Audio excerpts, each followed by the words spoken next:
Bueno, entonces, esta es la última clase correspondiente a la parte de termodinámica, en unidad de termodinámica. El día de ayer habíamos explorado los potenciales termodinámicos, pues ahora vamos a explorar la tercera ley de la termodinámica.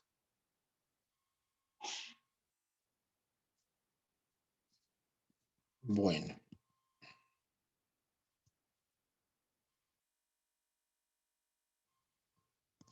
listo. Entonces, básicamente, nosotros en la última sesión, recopilando un poco, habíamos dicho que el diferencial de energía interna se podía expresar como la suma de la componente mecánica y química del trabajo. Entonces expresemos, por ejemplo, la componente química del trabajo como la suma sobre alfa de mu sub alfa por el diferencial del número de partículas correspondiente a este potencial químico, ¿cierto?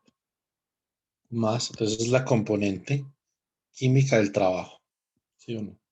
Ahora vamos a escribir la componente mecánica del trabajo. Suma sobre un punto de fuerzas generalizadas JI por DXI. Y entonces, esto todo lo que tenemos aquí es básicamente el trabajo realizado, ¿cierto? Sobre el sistema. Y esta parte de acá, entonces, es la parte química del trabajo,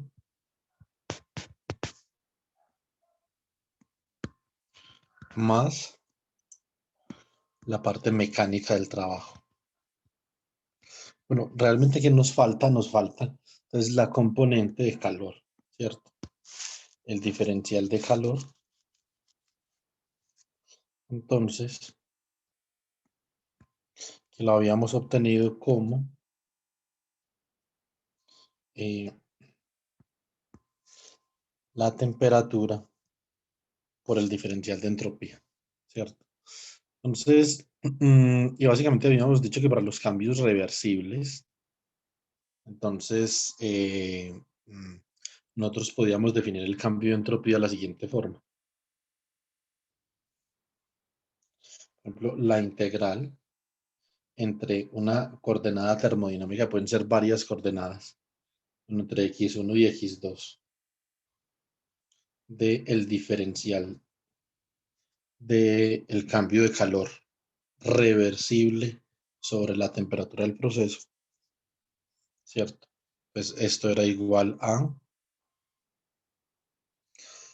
la entropía a temperatura T en un punto x2 menos la entropía a temperatura T en un punto x1. ¿Sí o no? Listo. Entonces, básicamente, la tercera ley de la termodinámica eh, mm, hace parte de una observación por Walter Nernst, observación empírica.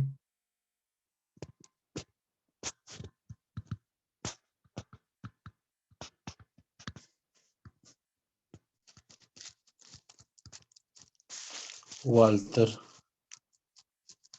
Nernst, ¿cierto? Entonces, que dice que en el límite, cuando T tiende a cero, el cambio de entropía tiende a cero, ¿cierto? Entonces, es básicamente lo que plantea Nernst. Este proceso que nosotros estamos ilustrando acá, básicamente es un proceso que se da a temperatura constante. Digamos, esta es la temperatura. Estamos aquí en una coordenada termodinámica x1 y realizamos un proceso reversible de forma tal que terminamos en una coordenada termodinámica x2 a temperatura constante, ¿cierto?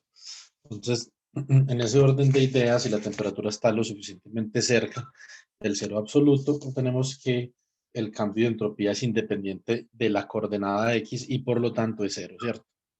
Entonces, el cambio de entropía sería independiente de esta coordenada, simplemente sería igual a S de X menos S de X, por lo tanto esto es cero, ¿cierto? Entonces, eso es lo que Nernst planteó que sucedía a bajas temperaturas. Eso tiene unas consecuencias.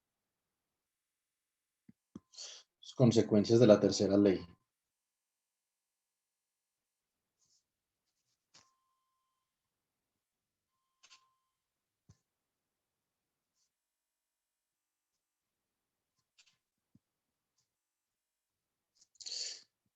Dinámica. Las propiedades de la tercera ley de la termodinámica, básicamente las podemos enunciar de esta forma. Entonces, primero, el límite cuando T tiende a cero de la entropía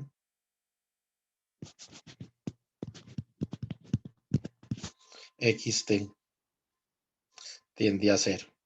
Básicamente la observación de nos dice que la diferencia de la entropía tiende a cero y que no depende de la coordenada del sistema termodinámico, ¿cierto? Pero usted puede escoger, digamos, arbitrariamente la entropía que sea cero a bajas temperaturas, porque lo importante es la diferencia. Entonces, podría ser cualquier número y para cualquier sustancia, entonces nos plantea que esto es una constante universal. La entropía de cualquier sustancia a T que tiende a cero es igual a cero. Realmente, lo realmente importante acá es que el límite cuando T tiende a cero de la derivada de la entropía con respecto a la coordenada termodinámica, recuerden que la entropía se plantea dentro de la tercera ley, que es independiente de la coordenada termodinámica a temperatura constante. Si esa temperatura es lo suficientemente baja, pues esto tiende a cero. ¿Sí o no? Vamos a hablar de la extensividad un poco. ¿Qué pasa con las variables extensivas a temperatura cero? Es 2. Extensividad. Bueno, entonces nosotros tomamos un coeficiente intensivo igual, por ejemplo, a de x de t para un j constante. Si x es extensivo, para hacer este coeficiente intensivo, entonces típicamente uno divide sobre x, ¿cierto? Uno puede plantear que en este caso, digamos que x va a ser, no sé, un volumen. Si usted es que duplica el volumen de su sistema termodinámico, entonces la derivada de x de t se va a duplicar, entonces estoy viendo por x, entonces básicamente que mantiene esta cantidad intensiva. Un ejemplo, con la compresión de un gas.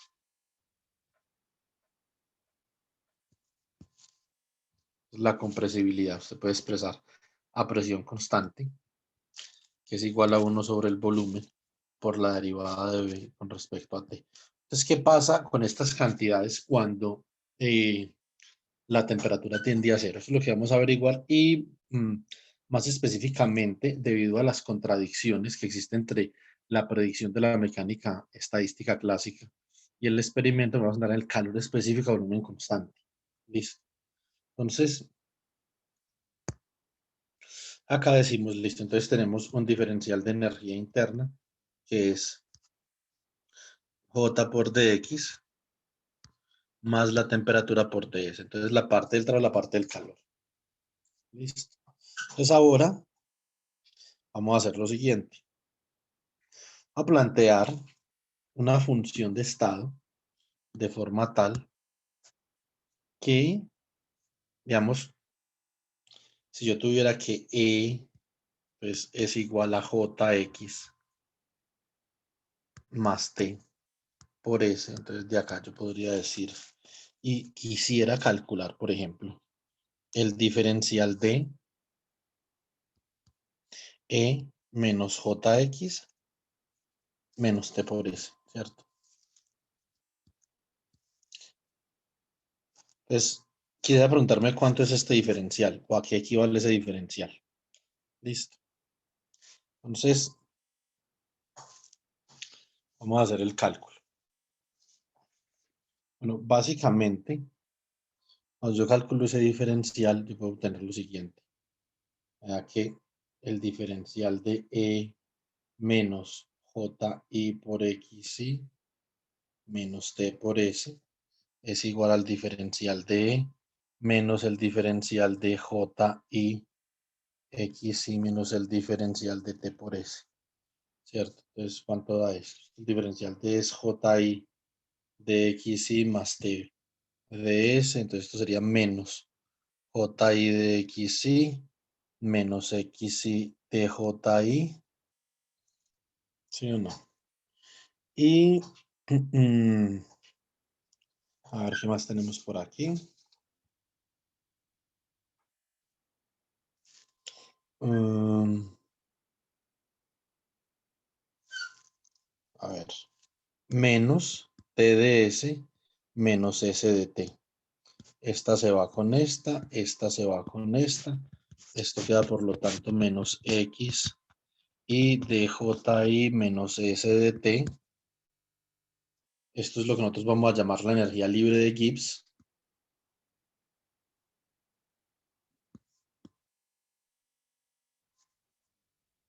Energía libre de Gibbs. Y entonces tenemos que diferencial de G es igual a menos XI dji menos S de T. Esto es igual a la derivada de G con respecto a JI para T constante por DJI, ¿cierto? Más, a ver qué tenemos aquí. Más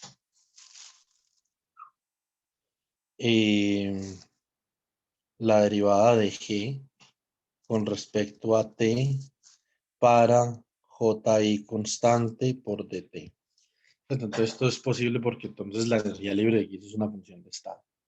Bueno, pues ¿qué vamos a hacer acá?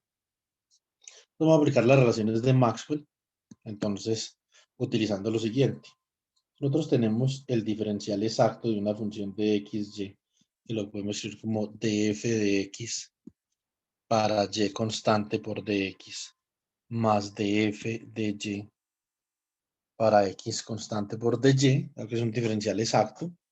Entonces, se cumple que la segunda derivada de f con respecto a x y a y es igual a la segunda derivada de f con respecto a y y a x. Las derivadas cruzadas son iguales. Entonces, de acá, comparando estas dos ecuaciones, entonces, ¿qué sale? Sale que menos xy es igual a la derivada de la energía libre de Gibbs con respecto a JI a temperatura constante y que menos S es igual a la derivada de la energía libre de Gibbs con respecto a T para JI constante, ¿cierto? Entonces, si yo obtengo la derivada de la primera expresión con respecto a T para J constante y la segunda derivada con respecto a J para T constante, la segunda ecuación obtengo lo siguiente. Vamos a ir. Escribamos eso por acá. Es que obtenemos. Nosotros obtenemos que, a ver,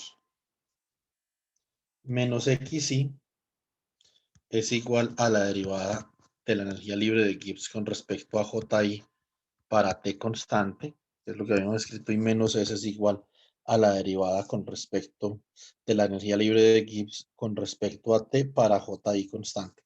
Yo saco la derivada, por ejemplo, de esta expresión con respecto a t, entonces, ¿qué me queda? Básicamente que menos la derivada de xy con respecto a t es igual a a la segunda derivada de g con respecto a t y con respecto a ji.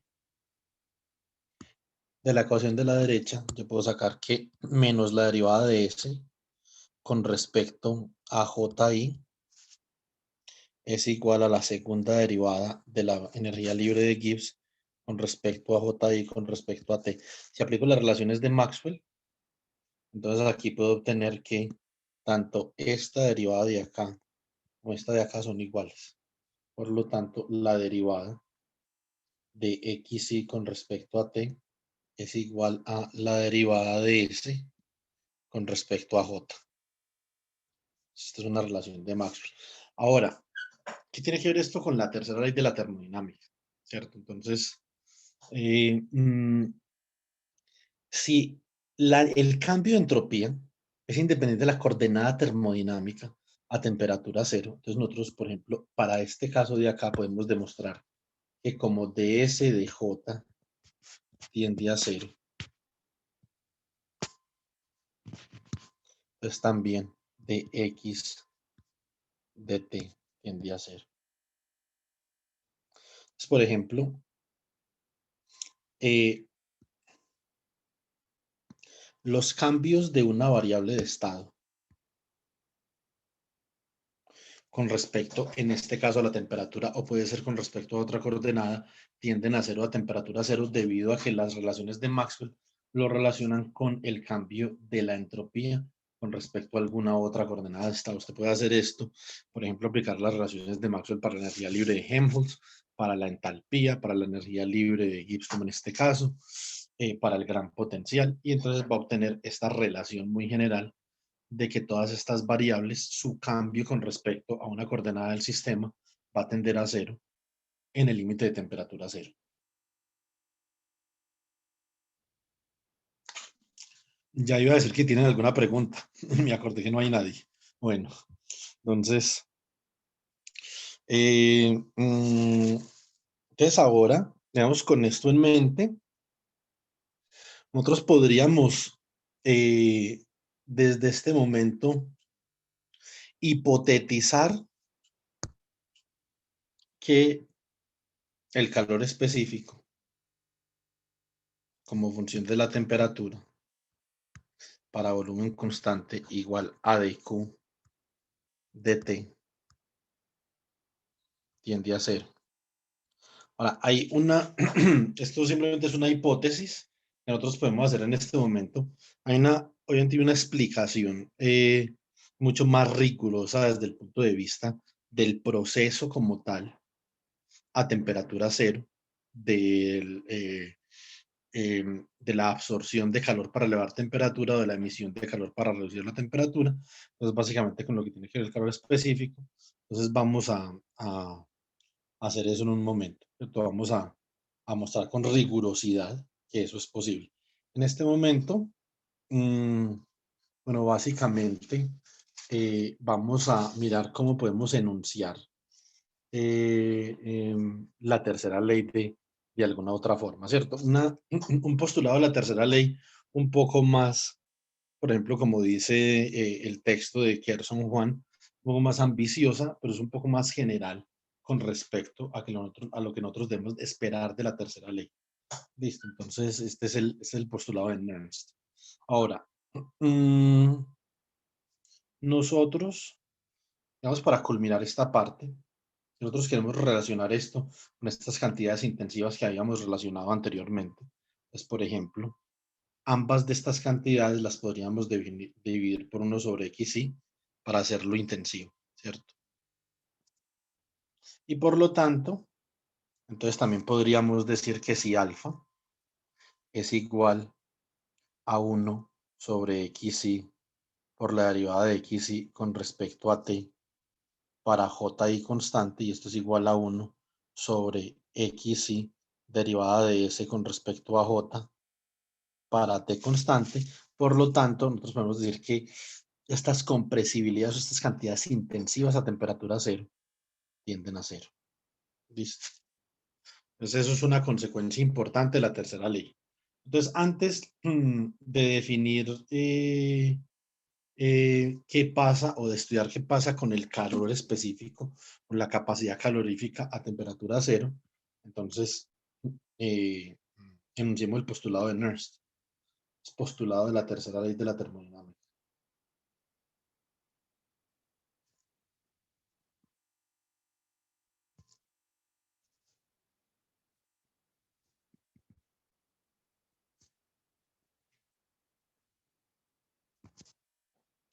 Listo.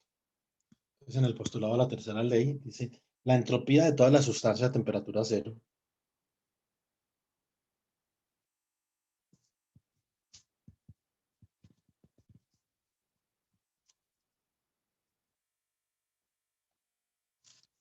a t igual a cero, ¿cierto? Entonces, es la misma y se puede considerar, no, se considera como una constante universal.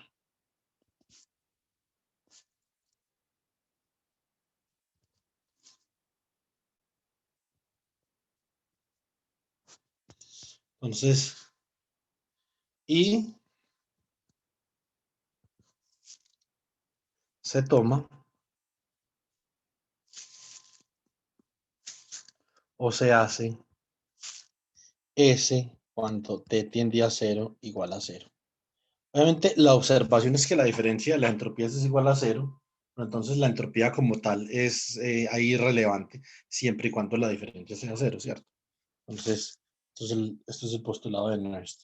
Ahora, digamos, una característica importante de este postulado, que típicamente, digamos, por lo menos los cursos de ingeniería, no se profundiza mucho en esto, es la siguiente.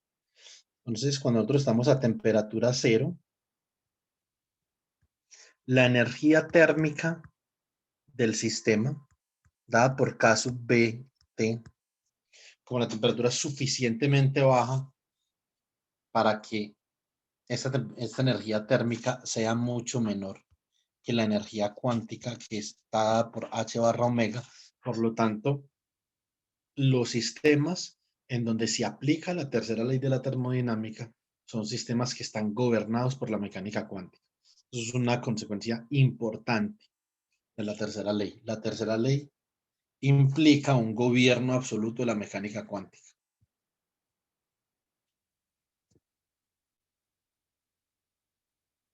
Recuerden lo que habíamos hablado en la actividad del día de ayer. O sea, ¿cuál es el dominio? El dominio de gobierno de la mecánica cuántica. No solamente son las bajas escalas, también son las bajas temperaturas. ¿Sí o no? Entonces, bueno, digamos, en ese orden de ideas, nosotros podríamos entender este postulado utilizando un ejemplo que se llama estados alotrópicos.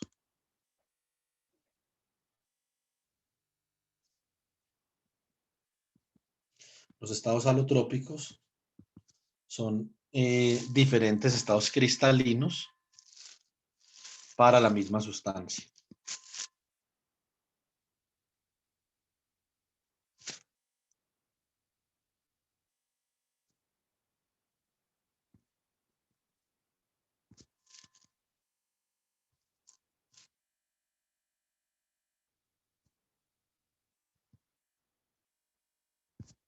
¿Cierto? Entonces, bueno, entonces básicamente, ¿qué es lo que nosotros tenemos aquí? Nosotros tenemos, primero de todo, ¿qué es un estado cristalino? Recuerden que los materiales, existen los materiales periódicos, que son cristales, pueden formar diferentes estructuras geométricas dependiendo de la interacción energética que haya entre átomo y átomo. Obviamente eso está gobernado por la mecánica cuántica, entonces no voy a entrar mucho en detalle, pero os puedo dar algunos ejemplos. Por ejemplo, las esmeraldas son hexágonos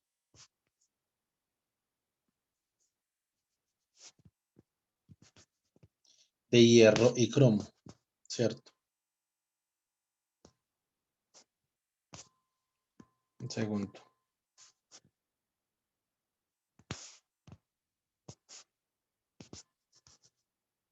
Entonces aquí hay hierro y cromo y están ordenados de manera hexagonal.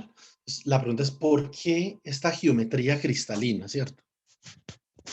¿Por qué esta geometría cristalina y no otra? Básicamente tiene que ver que esta geometría cristalina, teniendo en cuenta las interacciones entre átomo y átomo, requiere la menor energía potencial para ser formada, ¿cierto?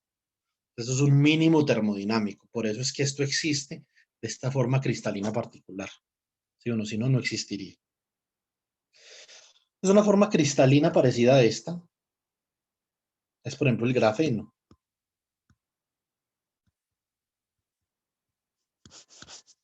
El grafeno simplemente son hexágonos de carbono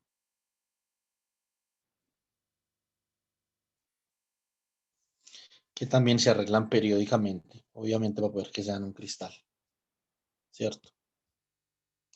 Entonces, estos son dos ejemplos de cristales bidimensionales. Un ejemplo de cristal tridimensional es, por ejemplo, la sal de cocina, el cloruro de sodio. El cloruro de sodio es un cristal tridimensional en donde átomos de cloro. Tenemos el cristal por acá. Entonces, átomos de cloro y sodio se disponen de manera intercalada acá. Por ejemplo, digamos que el verde es un cloro, ¿cierto? Entonces, acá no hay cloro, acá sí hay cloro, ¿cierto? Acá hay cloro, acá no, pero acá sí. ¿Sí o no? Entonces, y por ejemplo, los átomos de sodio serían este y este. ¿Sí o no? Este de acá y este de acá, por ejemplo. Entonces, listo. Básicamente, ahí lo que nosotros tenemos esto es un cristal de cloruro de sodio. Para que esto sea cristal, tiene que ser periódico, entonces se repite.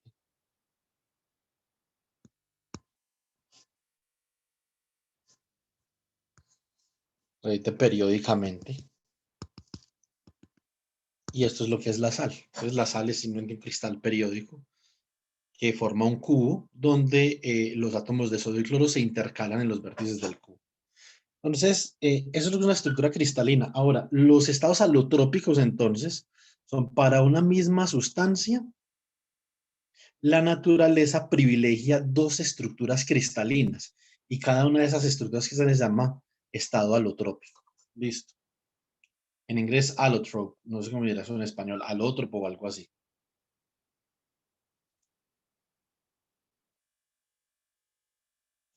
Bueno. Entonces, bueno, básicamente, como dos estructuras cristalinas existen,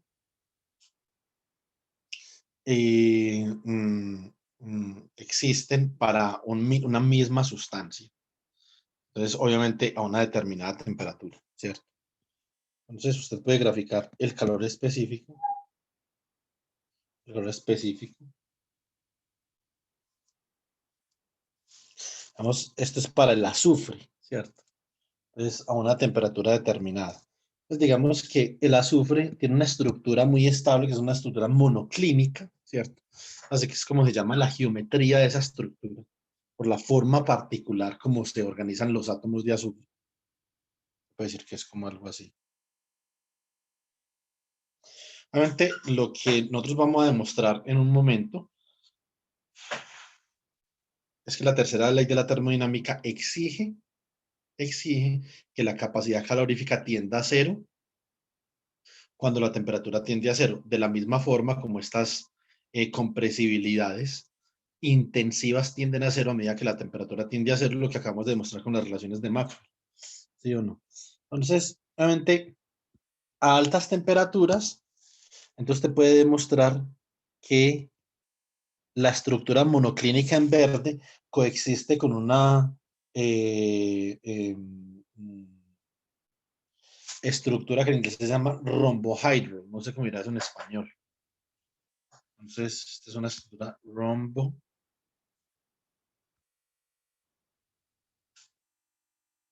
Y es una de las redes de Bravais. Entonces, más o menos, ellos coexisten, es decir, tienen exactamente el mismo calor específico, que es una muy buena cantidad para uno determinar cuándo un sólido cambia de fase, ya sea de fase microscópica, que es su estructura, o ya sea de fase macroscópica, por ejemplo, el calor específico de un superconductor cambia en la temperatura crítica del superconductor para denotar la transición de fase entre metal normal y superconductor, por ejemplo. El calor específico es una buena cantidad para determinar eso. Entonces, aquí en el calor específico, más o menos a T igual a 40 grados centígrados. Ustedes pueden buscar esto en las tablas, aproximadamente esto. Entonces, estas dos estructuras geométricas que puede adoptar el azufre, digamos, ya no coexisten en fase, sino que tienen dos diferentes formas geométricas. Entonces, la verde, como les había dicho, es la monoclínica y la moradita es la rombohídrica, llamémosla por el momento, ¿no? Como se dice eso. Entonces, esta tiene el comportamiento de calor específico así, más sin embargo, a temperatura cero, entonces ambos vuelven a coincidir. Esto es debido a la tercera ley de la termodinámica. Vamos, calores específicos deben de ser 0 cuando T tiende a 0, ¿cierto? Esto demuestra que a pesar de que nosotros tenemos dos fases diferentes para el azufre, entonces el calor específico para ambas fases del azufre es una constante universal. Y eso pasa con cualquier sustancia. Simplemente aquí estamos dando el ejemplo de el azufre, que esto es una estructura monoclínica, y esto es rombohydral, ¿cierto? Entonces, se puede demostrar fácilmente que esto se debe a que la entropía es también una constante universal para ambas sustancias o para esta misma sustancia, pero en dos fases diferentes. Y eso lo puede usted generalizar para cualquier sustancia. Pues básicamente, ¿qué podemos ver nosotros? Nosotros podemos ver que la temperatura, perdón, la entropía a una temperatura Tc más, es decir, si esto aquí es Tc, la entropía a una temperatura Tc más sería como una entropía por acá, simplemente unas fracciones de grado más allá del 40 grados centígrados, ¿cierto? Si nosotros calculamos la entropía ahí, entonces podemos decir que esto básicamente es igual a la integral entre 0 y Tc más de el diferencial de calor que, digamos, participa en este proceso de 0 a Tc más. Y esto es igual a, nosotros sabemos la capacidad calorífica, C, es el diferencial de calor con respecto a T. Entonces, esto sería que de acá nosotros podemos decir que C por dt es igual a dq, ¿cierto? Listo. Entonces acá tenemos que esto es la integral de 0 a Tc más de dt por C sub x. Vamos a decir, como este es el caso del monoclínico, voy a colocar acá super m. Esto en general depende de T sobre T más una entropía monoclínica a temperatura cero, ¿cierto? Entonces, sobre el diagrama de fase para la capacidad calorífica del azufre, entonces nosotros podemos escribir la entropía en esta temperatura Tc más como esta entropía al calor específico más la entropía en la temperatura cero. Si nosotros cogemos, esto es por ejemplo el caso monoclínico. Si nosotros queremos calcular el caso rombohídrico acá, entonces a Tc más ya ellos vuelven a coexistir, las dos fases del azufre. Sin embargo, aquí en Tc menos, o sea, unas fracciones de grado antes de Tc, la rombohídrica todavía, digamos, persiste en su fase microscópica. Entonces vamos a utilizar esa temperatura Tc menos para calcular la entropía. Entonces, entropía en Tc menos, básicamente igual a la integral de 0 a Tc menos, utilizamos esta expresión de acá, entonces dt C sub X, o sea, para unas variables o coordenadas termodinámicas constantes, le colocamos la R acá, que indica que esta es la fase rombohídrica, que en general depende de T dividido T, ¿cierto?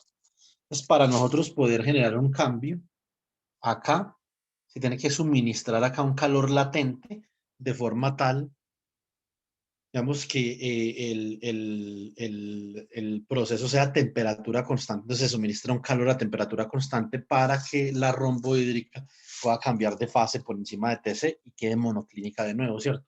Se llama un calor latente. Ustedes pueden buscar en un libro, de los libros guías, el calor latente, como lo acabo de explicar, es un calor que se suministra a temperatura constante, ¿cierto? Y que no contribuye a la capacidad calorífica, es decir, no aumenta ni disminuye la temperatura, simplemente queda escondido dentro del sólido. El calor latente lo vimos como L, y aquí para que esto tenga unidades de entropía lo vimos sobre T, ¿cierto? Como esto. Entonces esto sería sobre Tc menos, ¿sí o no? Listo. O simplemente sobre Tc, porque entonces eso está lo suficientemente cerquita. Más S rombohídrica de 0. Además de que estas dos ecuaciones, supuestamente la entropía, obviamente, es continua, una función de estado. La diferencia de entropía es una función de estado. Entonces, hay una continuidad, por lo tanto, S de TC menos debe ser igual a S de TC más, igual a S de TC. Estas dos tienen que ser iguales y el resultado natural que nosotros vamos a hallar, porque estos dos procesos obviamente son diferentes, el resultado natural es que SM de 0 es igual a SR de 0. Por lo tanto, obtener el resultado empírico de que la entropía a temperatura cero es una constante universal. ¿Sí o no? Eso lo podemos ver para este diagrama de fase rombohídrico. Eso es un punto importante. Ahora vamos a ir con la capacidad calorífica. Pues como les digo, la capacidad calorífica es algo importante porque es un escenario en donde nosotros podemos ver que la tercera ley de la termodinámica no se puede predecir, o su empirismo no se puede predecir mediante la lógica clásica en mecánica estadística. Vamos a estudiar un poquito de la capacidad calorífica. Listo. Básicamente nosotros tenemos que la diferencia de entropía a una temperatura T en una coordenada X con la entropía a temperatura cero con una coordenada X. La podemos expresar como la integral entre 0 y T del diferencial de calor para X constante como función de la temperatura T' dividido T', ¿cierto?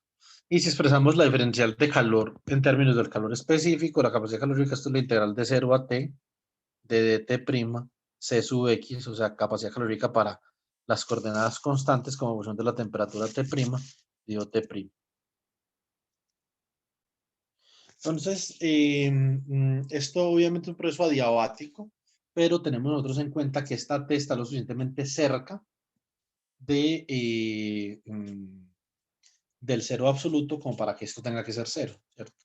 Bueno, estos son procesos adiabáticos.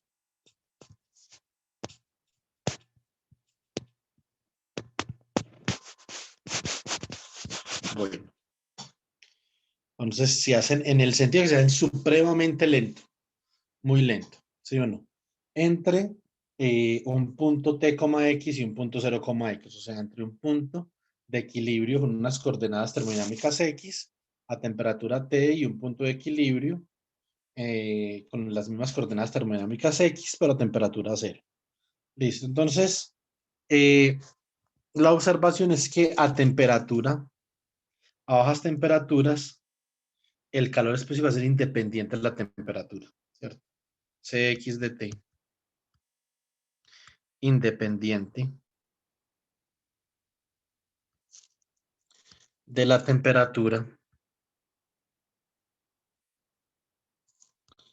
para T que tiende a cero. Entonces, ¿qué significa acá? Obviamente nosotros tenemos por la tercera ley de la termodinámica que esta diferencia de acá tiende a cero, ¿cierto? Entonces, esta diferencia acá tiende a cero y esto es igual a la integral de 0 a T de dt' c sub x de T' dividido T'.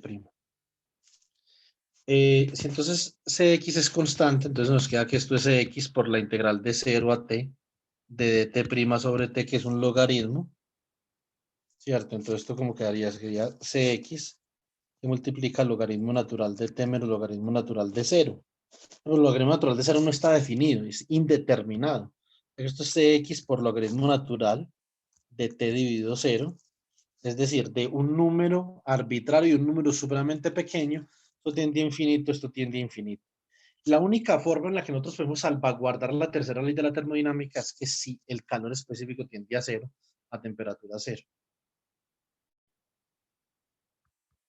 Y esto es una consecuencia directa de la aplicación de la tercera ley de la termodinámica que, digamos, nos obliga a que esta relación acá no tienda a infinito, sino que tienda a cero. Y de la única forma que esto tiende a cero para salvaguardar la tercera ley es si la capacidad calorífica tiende a cero. Entonces, básicamente, esa es una... eh, esto implica una contradicción entre el experimento y la predicción clásica de la mecánica estadística. Entonces, ¿cuál es la predicción clásica de la mecánica estadística para un sólido?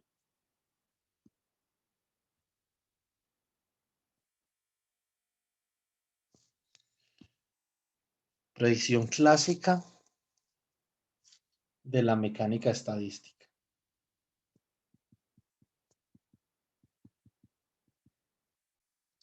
La predicción clásica de la mecánica estadística dice que si nosotros tenemos, por ejemplo, n átomos,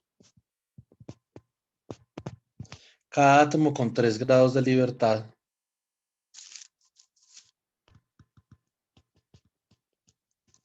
¿cierto? Grados de libertad que pueden ser traslacionales o vibracionales.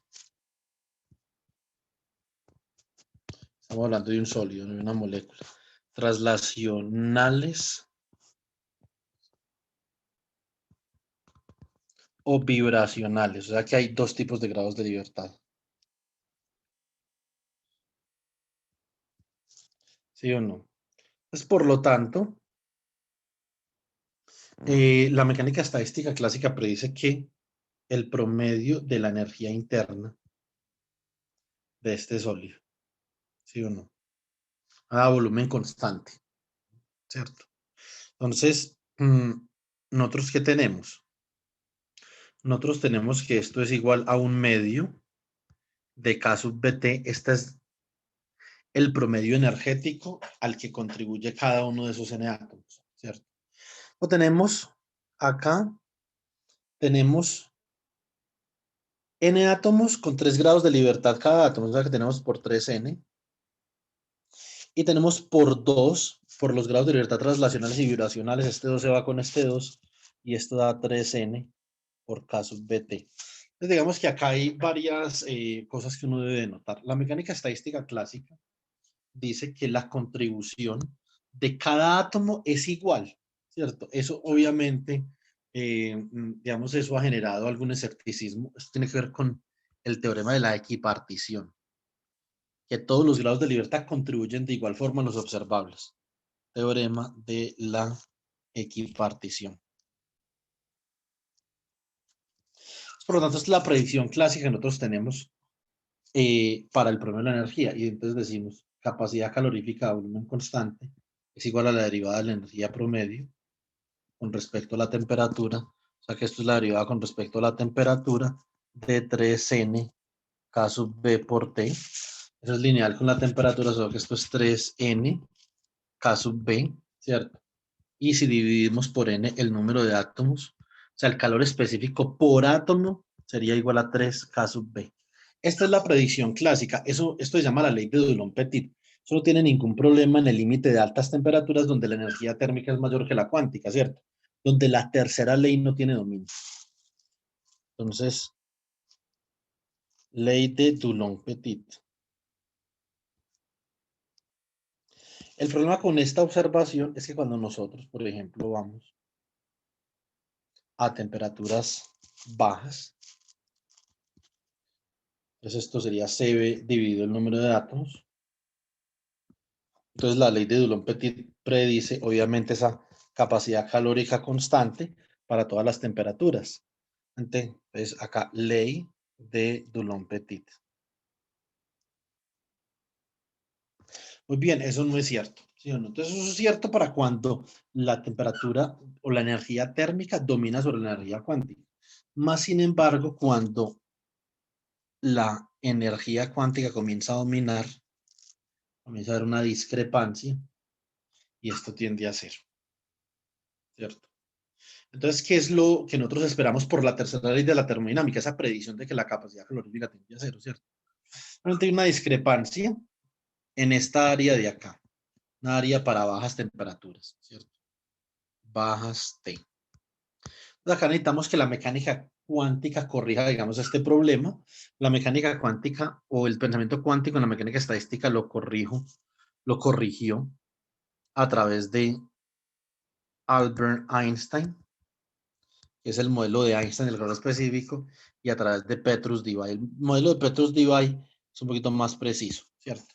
Básicamente el modelo de Petrus-Debye, entonces puede predecir, ojo, esta es la capacidad calorífica debido a las vibraciones del Sol. Entonces yo le expliqué que la capacidad calorífica tiene dos contribuciones, vibracional y conductora, o conductive, sí, conductiva.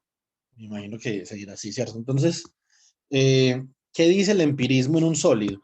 Que la capacidad calorífica de un sólido es de la forma alfa t al cubo más gamma t. Bueno, yo a veces utilizo estas dos letras de manera intercambiable, eso no importa. Lo que importa es que esta contribución alfa, es decir, la parte del calor específico que es proporcional a t al cubo, es la parte vibracional. Y la parte del calor específico que es proporcional a t es la parte de la conducción electrónica. Estos básicamente son los dos mecanismos mediante los cuales usted le puede elevar una temperatura a un sólido.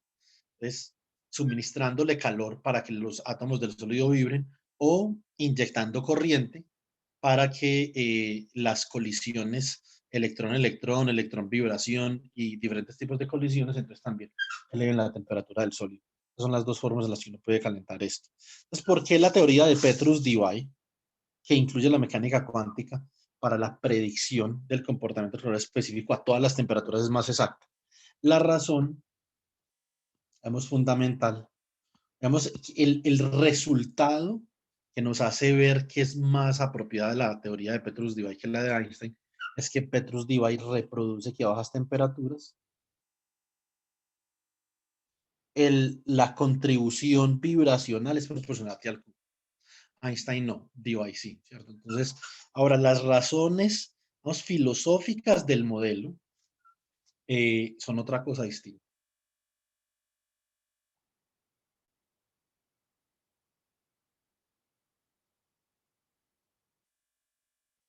Bueno, entonces ahí básicamente lo que demostramos es que a bajas temperaturas se introduce una corrección cuántica y esa corrección cuántica o esa corrección a la lógica de la mecánica estadística, una lógica cuántica y no clásica, entonces permite que la mecánica estadística cuántica prediga el comportamiento del calor específico del sólido para cualquier temperatura más o menos bien, ¿cierto? Nos corrige este problema que C sub B debe de tender a cero cuando te tiende a cero. Esta es la principal, digamos, esa es la principal mejoría de la aplicación de la mecánica cuántica sobre la predicción del calor específico, para que concuerde con la tercera ley de la termodinámica. Hay otras cosas, como por ejemplo el empirismo de que a bajas temperaturas el calor específico debe ser proporcional al cubo, el de origen vibracional, ¿cierto? Pero esta es la principal y esto lo corrige tanto Einstein como Debye, ¿cierto? Que eso lo vamos a ver en el curso cuando estemos viendo los sistemas de Bose, ¿cierto? Porque las vibraciones son bosones, que es un tipo de estadística cuántica que vamos a ver. Entonces, por el momento, la mecánica estadística clásica, como vimos el día de ayer en la actividad, solamente puede predecir que el calor específico es constante a todas las temperaturas, y esto obviamente no es cierto. Entonces, es una consistencia interesante que nosotros podemos explorar entre la predicción de la mecánica estadística clásica y la tercera ley de la termodinámica. Entonces, para terminar ya esta parte de termodinámica, entonces hagamos un recuento de algunas cosas importantes. ¿Listo? Entonces, ¿qué cosas importantes hemos aprendido en estos días por las leyes de la termodinámica? Muy sucintamente, porque obviamente hay mucha tela que cortar. Entonces, leyes de la termodinámica.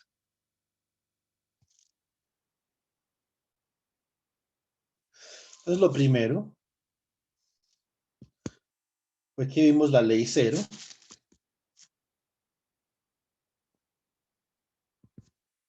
Y la ley cero, básicamente, nos hablaba del equilibrio térmico, principalmente, pero también nos habla de cualquier otro tipo de equilibrio, como vimos bien en clase, ¿cierto? Entonces, el concepto de equilibrio, desde el punto de vista termodinámico macroscópico, ¿cierto? Ahora, aquí en este contexto también venía la segunda ley, que básicamente la segunda ley nosotros la resumimos de la más sucinta posible. La segunda ley es una ley que impone restricciones al equilibrio, ¿cierto?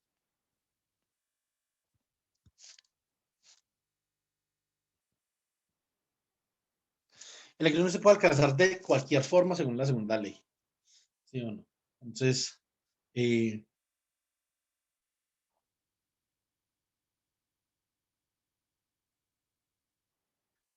La segunda ley nos impuso la restricción de que el intercambio de calor irreversible era menor o igual que T por el cambio de entropía y que para procesos adiabáticos el cambio de entropía era función monótona creciente, ¿cierto? Ahora, tenemos la primera ley de la termodinámica.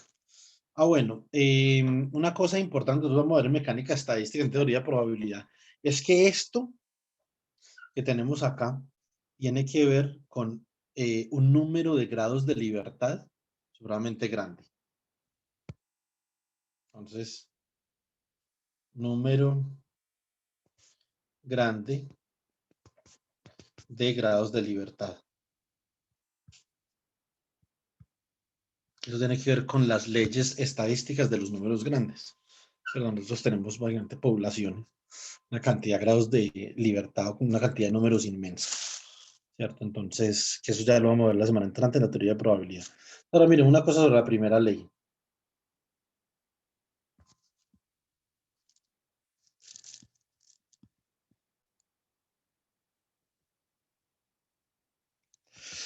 La primera ley de la termodinámica, desde la perspectiva más general, digamos que impone que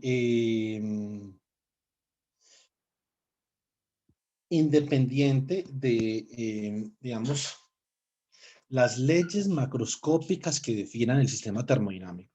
Nosotros vimos hay varios tipos de estados termodinámicos. La termodinámica no solamente tiene que ver con la temperatura, sino que la termodinámica tiene que ver en general con las propiedades macroscópicas de los sistemas en equilibrio, ¿cierto? Entonces, propiedades macroscópicas. Macroscópicas. Estas propiedades macroscópicas las definen unas leyes macroscópicas.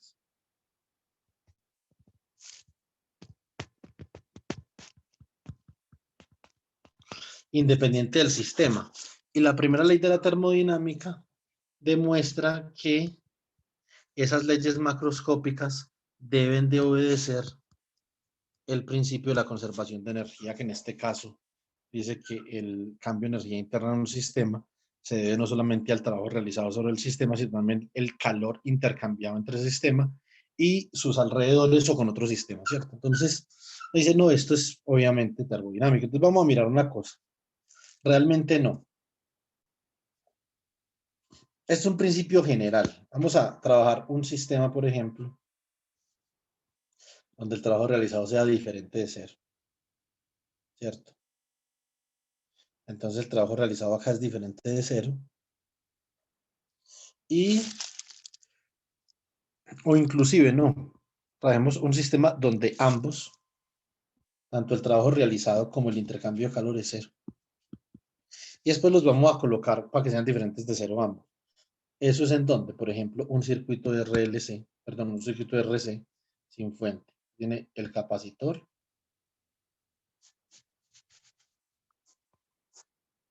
tiene el inductor, ¿cierto? Dice energía total es igual a 1 sobre 2C por Q al cuadrado más un medio por la inductancia por la corriente al cuadrado. La derivada de la corriente con respecto de la energía con respecto al tiempo es simplemente Q sobre C por Q punto, la derivada interna más L por I punto, ¿cierto? Y obviamente como no hay ni trabajo ni intercambio de calor, esto tiene que ser cero.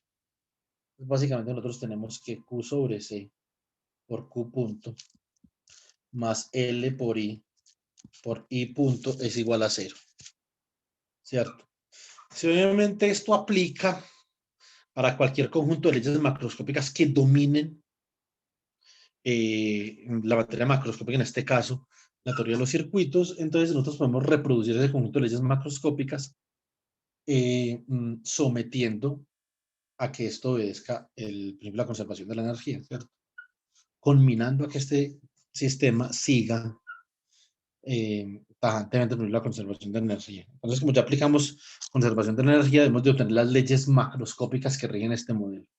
Básicamente, I es lo mismo que Q punto, la derivada de la corriente. O sea que Q sobre C por Q punto más L por I punto por Q punto es igual a 0. Eso significa que Q sobre C más L por I punto, que multiplican a Q punto, son iguales a 0. Más sin embargo, Q punto en general no es 0, por lo tanto tiene que ser que esto es 0. Y acá obtenemos que la derivada de la corriente con respecto al tiempo por la inductancia más Q sobre C es igual a 0. Esto básicamente es la ecuación de un oscilador armónico debido a que I es de Q de T, ¿cierto? Entonces, si reemplazamos de Q de T acá, nos queda esa ecuación que es L de segunda Q de T más Q sobre C igual a 0. O sea, Q dos puntos más 1 sobre LC por Q igual a 0, ¿cierto? Es un oscilador armónico. Sería como Q dos puntos más omega sub 0 cuadrado por Q igual a 0. Es un oscilador no forzado, donde la frecuencia natural de oscilación es igual a 1 sobre la raíz de LC, ¿cierto? Entonces, esto lo podemos obtener mediante las leyes de Kirchhoff. Por lo tanto, las leyes de Kirchhoff son nuestras leyes macroscópicas que se pueden deducir a partir de imponer el principio de la conservación de energía. Vamos a hacer una cosa. Ahora vamos a suponer que hay trabajo realizado y que también hay intercambio de calor. ¿Cómo hacemos eso dentro de un circuito? ¿Quién realiza trabajo dentro de un circuito? Una fuente de voltaje, ¿cierto? Uy. ¿Cuáles son los elementos que constituyen las coordenadas termodinámicas de este sistema para definir la energía interna? Pues son la capacitancia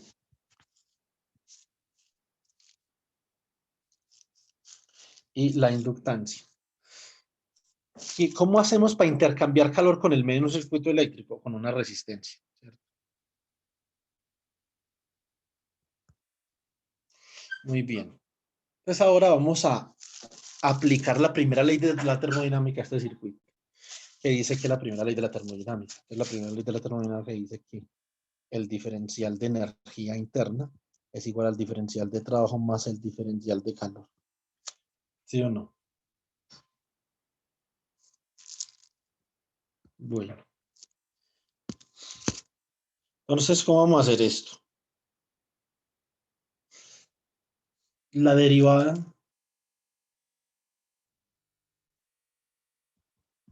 de la energía con respecto al tiempo. Entonces, básicamente, escribamos la primera ley. D es igual a intercambio de calor más diferencial de trabajo realizado. Vamos a dividir todo por dt.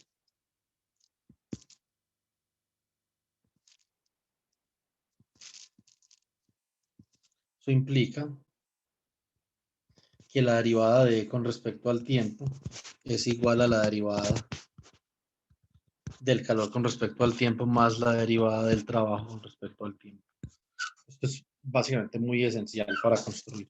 Vemos que la derivada de la energía interna era 1 sobre C por Q punto más L por I por la derivada de I con respecto al tiempo, ¿cierto? Entonces esto es igual a ¿quién? Esto va a ser básicamente igual acá a el intercambio de calor, como es un intercambio de calor, como disipa, ¿cierto? Se está emitiendo calor, está absorbiendo, sino que está emitiendo. Entonces, realmente hay una pérdida de energía y esa pérdida de energía, entonces nosotros vamos a hacer que el signo de esto sea negativo. En este caso, esto sería menos I al cuadrado por R, donde I es la corriente que circula por el circuito. ¿Sí? Entonces, eso es lo que tenemos en este momento ahora. ¿Quién realiza trabajo sobre el circuito? Una buena pregunta. Entonces, ¿quién es el que realiza trabajo sobre el circuito? La fuente de voltaje, ¿cierto? Entonces, básicamente que el trabajo realizado por la fuente de voltaje es igual, entonces vamos a sumar acá, más voltaje por la derivada de la carga con respecto al tiempo. Recuerden de su curso de electromagnetismo que el diferencial de trabajo es igual al voltaje por el diferencial de carga, ¿sí o no? Divide todo por el tiempo, entonces nos queda lo que tenemos acá. Ahora vamos a pasar todo esto para el lado izquierdo. Es como nos queda. Nos queda 1 sobre C por la carga, por la derivada de la carga, más L por la corriente, por la derivada de la corriente, de T más I al cuadrado, por la resistencia menos el voltaje por la derivada de la carga con respecto al tiempo igual a cero. ¿Cierto? Listo. Entonces, vemos que esta I de acá es Q punto también. Esto se puede expresar como I por R. Y decimos que una de esas I es Q punto y esta también es Q punto. Básicamente, ¿qué nos queda acá?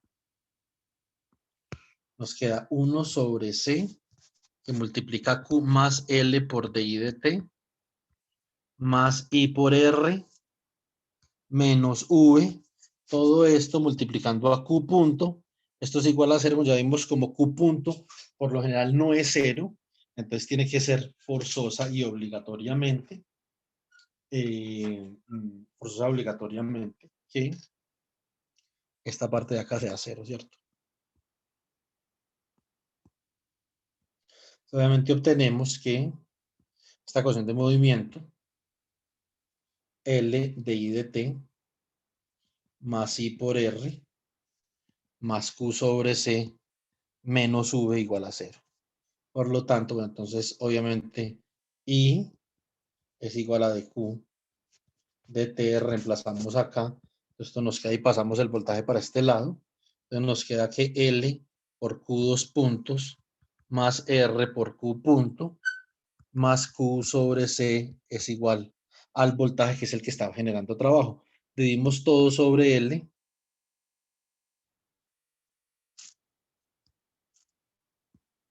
Y básicamente obtenemos que Q2 puntos más R sobre L por Q punto más 1 sobre LC por Q es igual al voltaje sobre la inductancia, ¿cierto? Básicamente que lo que nosotros acabamos de escribir acá, lo podemos describir también usando las leyes de Kirchhoff, por lo tanto, a partir de la aplicación cuidadosa de la primera ley de la termodinámica, llegamos a un oscilador amortiguado y forzado, que es un oscilador eléctrico al que nosotros podemos llegar también con la aplicación sistemática de las leyes de Kirchhoff, ¿cierto? Entonces, y de la conservación de la carga. Pues ahora, esto obviamente lo podemos expresar en general como un oscilador amortiguado y forzado de la forma de x2 puntos más 2 zeta omega 0 por x punto más omega sub 0 cuadrado por x igual a una fuerza, digamos, excitadora de este fenómeno de carga y descarga. Entonces esto es un oscilador amortiguado y forzado, de donde omega sub 0 es 1 sobre raíz de LC. Este es el elemento que permite el almacenamiento de energía y por lo tanto representa la energía interna del sistema, ¿cierto? Entonces, aquí en ausencia de disipación, ¿cierto? Entonces, los elementos que almacenan energía. Ahora vamos a mirar los elementos que disipan energía que tienen que ver con la resistencia. Entonces, R sobre L es igual a zeta por omega 0 y esto es igual a zeta, que multiplica a 1 sobre raíz de LC, ¿cierto? Eso obviamente multiplico acá por L, entonces ¿qué me queda acá? O acá por LC, me queda que zeta es igual a R sobre L por la raíz de LC, introduzco L dentro de esa raíz, y esto como me queda. Bueno, ojo que esto acá, aquí hay un 2, ¿cierto? Me faltó el 2. Aquí divido por 2 acá también, o sea que esto queda R medios que multiplica a la raíz de C sobre L. Entonces ese es el factor de amortiguamiento, ¿cierto? Entonces que tiene que ver con la disipación, con el diferencial de calor, y obviamente entonces obtengo las ecuaciones dinámicas de este sistema termodinámico, un sistema macroscópico, que está regido por leyes macroscópicas como las leyes de Kirchhoff, aplicando la primera ley de la termodinámica, que es absolutamente universal, ¿cierto? Entonces, como podemos ver, la primera ley de la termodinámica la podemos aplicar también en el contexto de circuitos. Entonces, para terminar,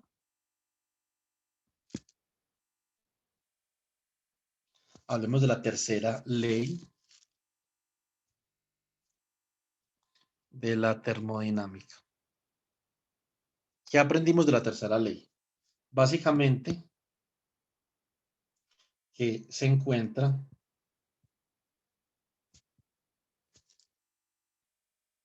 en el dominio de la mecánica cuántica.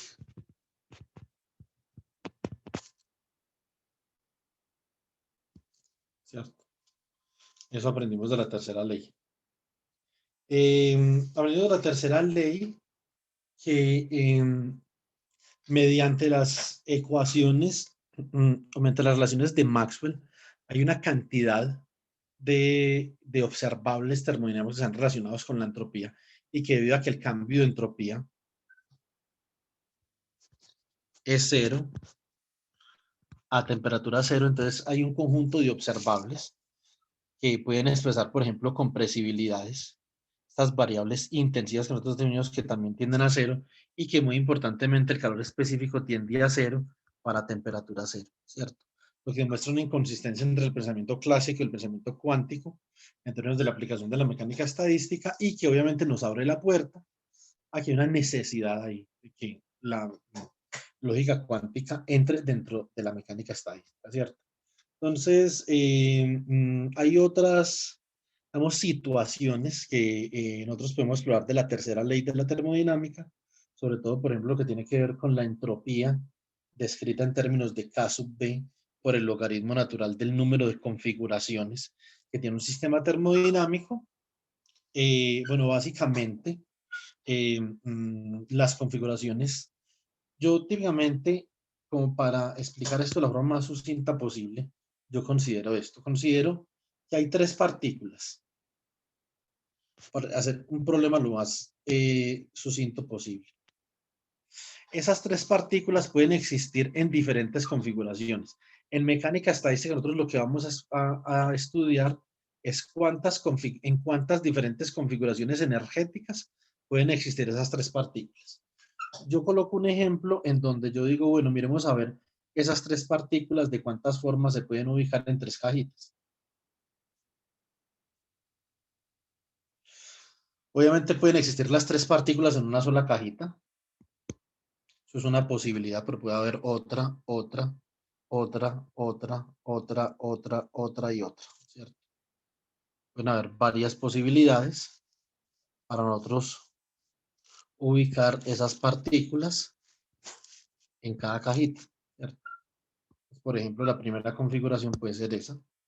La segunda configuración puede ser que acá hay dos partículas en la cajita 1, una partícula en la cajita 2 o dos partículas en la cajita 1, una en la cajita 3, dos partículas en la cajita 2, una en la cajita 1, dos partículas en la cajita 2, una en la cajita 3, dos partículas en la cajita 3, una en la cajita 1, dos partículas en la cajita 3, una en la cajita 1, una partícula por cajita o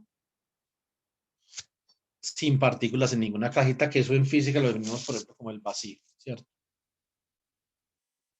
Obviamente, este sistema, que no es un sistema termodinámico, un sistema termodinámico no tiene tres partículas, tiene billones de partículas. Simplemente como ejemplo, entonces nosotros podemos mirar cuál es la entropía de este sistema desde lo microscópico, ¿cierto? Es básicamente que acá hay 9 posibles configuraciones, la que G, para este caso, vale 9, porque yo puedo configurar estas tres partículas en 9 diferentes formas. Esas formas en las que yo puedo configurar esas partículas las llamo microestados. Entonces, aquí la entropía es igual a K sub B logaritmo natural de 9, o esto es igual a K sub B logaritmo natural de 3 al cuadrado, o sea que esto es 2K sub B logaritmo natural de 3, ¿cierto? Por ejemplo. Entonces, ahora, ¿qué dice la tercera ley? La tercera ley dice que en la medida que la temperatura se reduce, el número de configuraciones también se reduce. De forma tal que, por ejemplo, a temperatura cero, nosotros podríamos considerar que solo hay una configuración posible para estas partículas en estas cajitas. Si hay una sola configuración posible, si G es igual a 1, que es la configuración de menor entropía, por lo tanto, la entropía sería K sub B por logaritmo natural de 1, que es 0. Ahora, no importa si la entropía no es 0. Recuerda que nosotros medimos son cambios de entropía. Lo que importa básicamente aquí es que el logaritmo natural del número de configuraciones posibles dividido el número de grados de libertad tienda a 0 a temperatura 0, ¿cierto? Obviamente, cuando la temperatura es muy grande hay muchas configuraciones. por el movimiento térmico de las partículas, se generan muchas configuraciones posibles y ese número de microestados puede ser del orden de n, por lo tanto esto no tiende a cero, ¿cierto? Entonces en ese caso, la tercera ley no tendría dominio, tendría dominio alrededor de t igual a 0, que es donde delta S tiende a 0, ¿cierto? Entonces, esto es una consecuencia de la tercera ley en términos de la definición de Boltzmann de la entropía, ¿cierto? Y podemos ver una última inconsistencia con la tercera ley.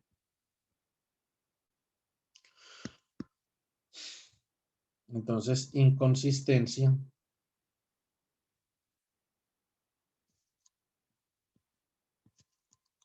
entre la tercera ley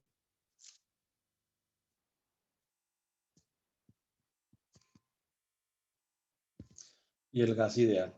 Damos la compresibilidad a presión constante como 1 sobre B por la derivada de B con respecto a P. A presión, con respecto a T a presión constante, perdón. Me parecía raro, a presión constante. Para el caso del gas ideal,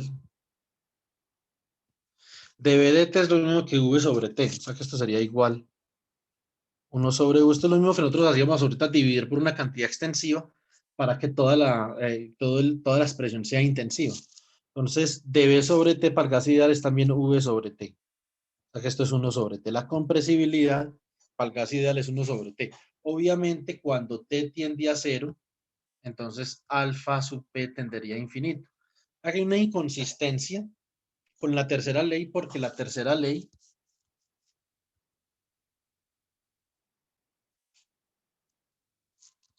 de la termodinámica demuestra que alfa sub P tiende a 0 cuando la temperatura tiende a 0. O sea que aquí hay una inconsistencia. El gas ideal es inconsistente con temperatura 0. Una cosa que vamos a ir explorando en la medida que vamos avanzando en el curso. Bueno, chicos, entonces ya mañana les dejo el quiz para que realicen el quiz correspondiente a esta sesión. Con esto terminamos termodinámica, entonces ya vamos a comenzar con teoría de probabilidad. Bueno, muchas gracias por su atención y entonces nos vemos el lunes.